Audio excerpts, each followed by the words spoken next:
Man, is the 6.5 PRC the best one gun only? It might be. Let's talk about it. Oh,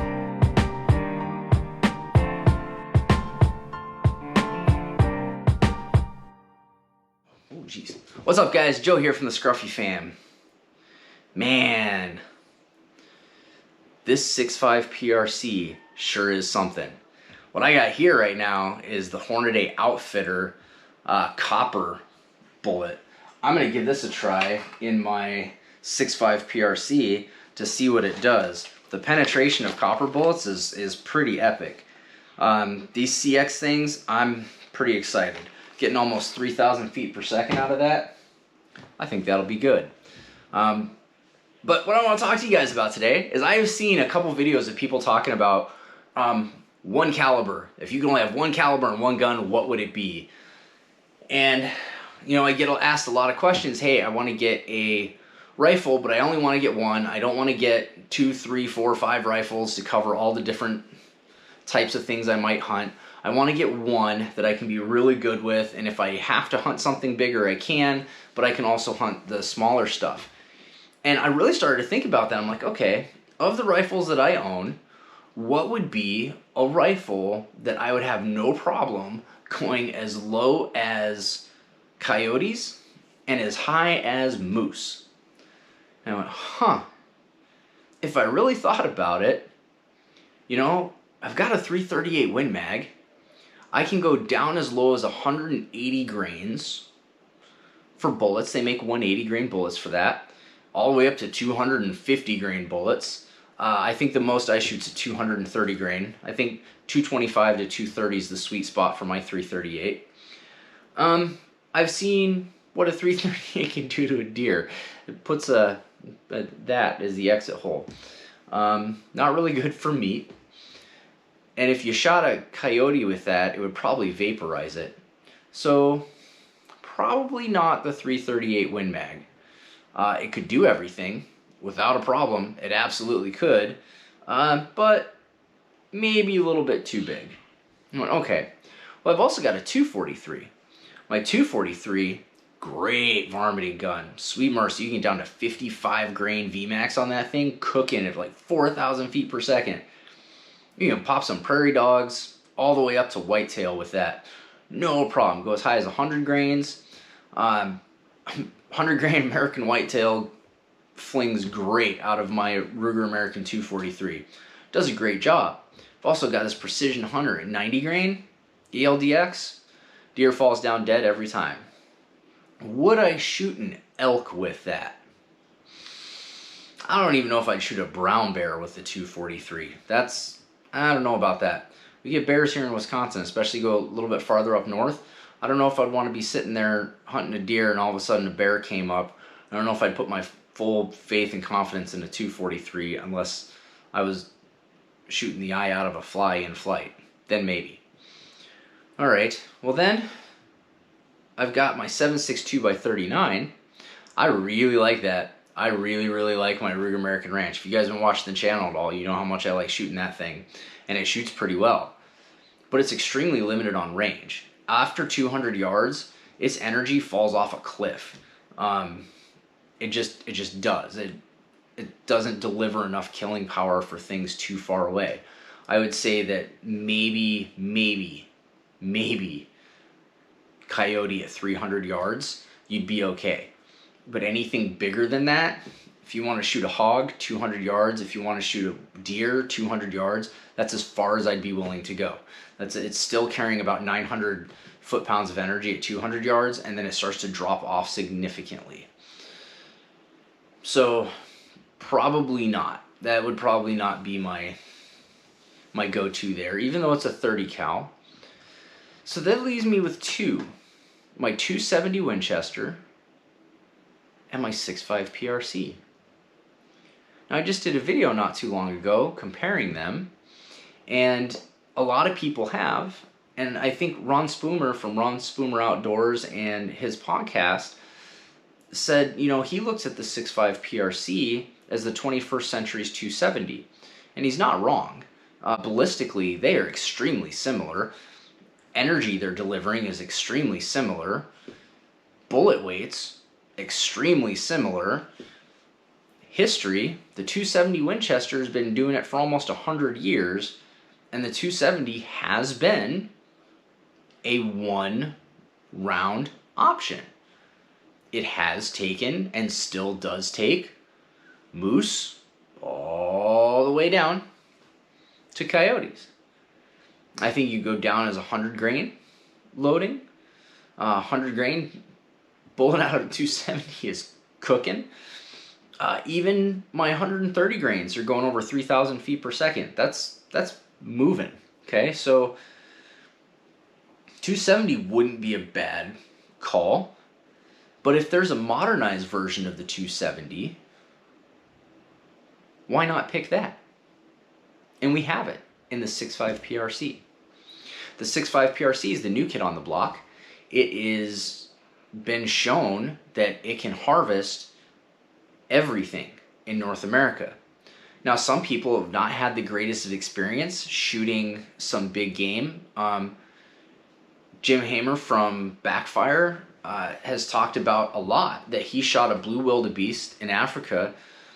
Great shot placement, but the thing ran almost a mile and required a finishing shot, and those are about elk size game. But then I have seen plenty of videos of people shooting elk with 6.5 PRC and dropping it. Like, it doesn't run, it just drops. And I've seen them do it at long ranges.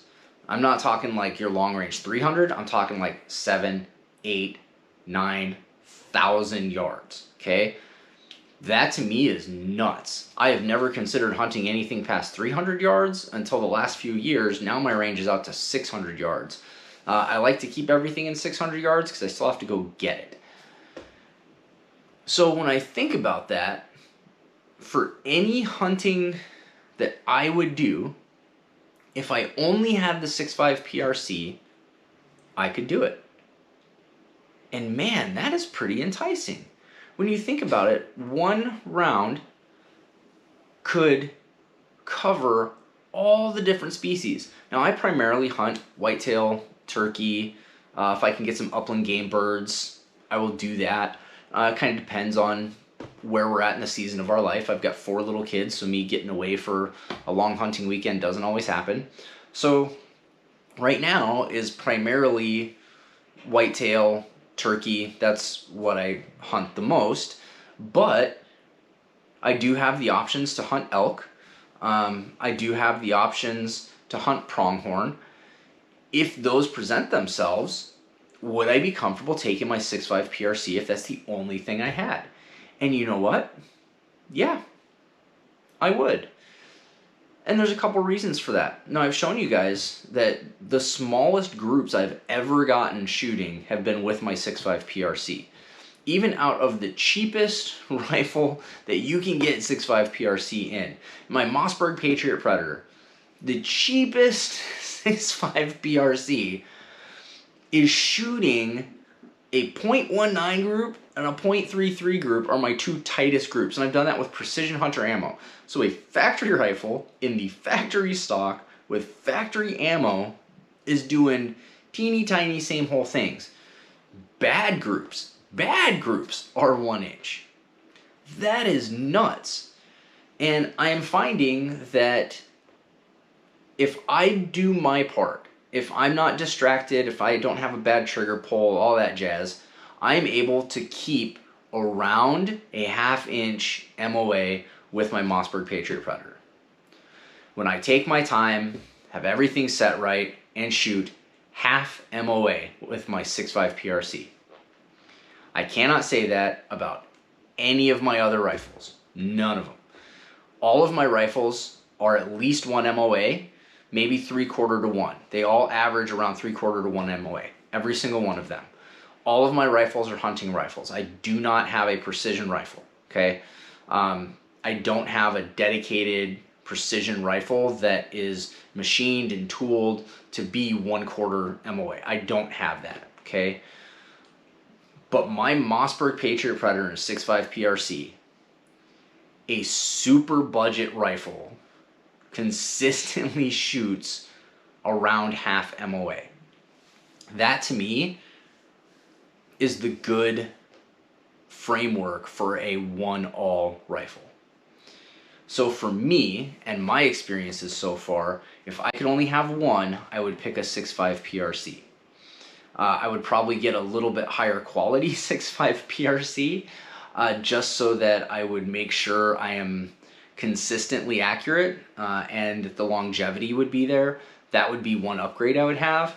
As much as I love my Mossberg Patriot and 6.5 PRC, I really am thinking that I'm going to get another 6.5 PRC and a little bit higher quality rifle. I'm saving for that to get into that next price point. But then this year was announced the 7 PRC. Man, that one hits a sweet spot too. I don't have one, so I can't talk about all of the gee whiz and fancies with it. But I think if you look at the 7 PRC and the 6.5 PRC, the 7 PRC is better. And I think either one of those could be your one gun if that's all you could have and that's all you could shoot. Ammo's not the easiest to find yet, but it's becoming more and more available. I have 12 to 13 different options for my 6.5 PRC right now. The 7 PRC just came out this year. I think you've got 2 options for it. But in the next year or two, I think the 7 PRC, you're just going to have the same number of options that you have with the 6.5 PRC. So, guys, what do you think? What would be your one gun, one caliber? Right now, for me, is the 6.5 PRC. I have really enjoyed shooting it. It doesn't have a lot of recoil. It's extremely accurate. I love the fact that you can get a rifle at any price point and get that same accuracy. I just want it more consistent, so I am looking at getting a little bit better priced or better quality rifle that I can really hone in. But you know, that 7 PRC hits a sweet spot, so I may get one of those too. I'll probably do like what I did with the 6.5 PRC and get an extremely budget friendly one, make sure I like it, see what the characteristics of it are, make sure that I can handle the recoil and that it's something that I enjoy shooting. And if I do, I may really thin out to only having a 6.5 PRC and a 7 PRC, because I don't know if you can get better than both of those two out of everything else that exists out there. What do you guys think? Hey, let me know in the comments below. Let's have a conversation. Let's talk about it. What's the one that you like the best?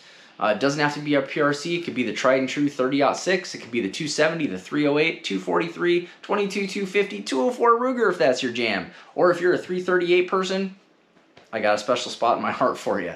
Let's have a conversation. Let's talk about it. And we'll see you guys next time.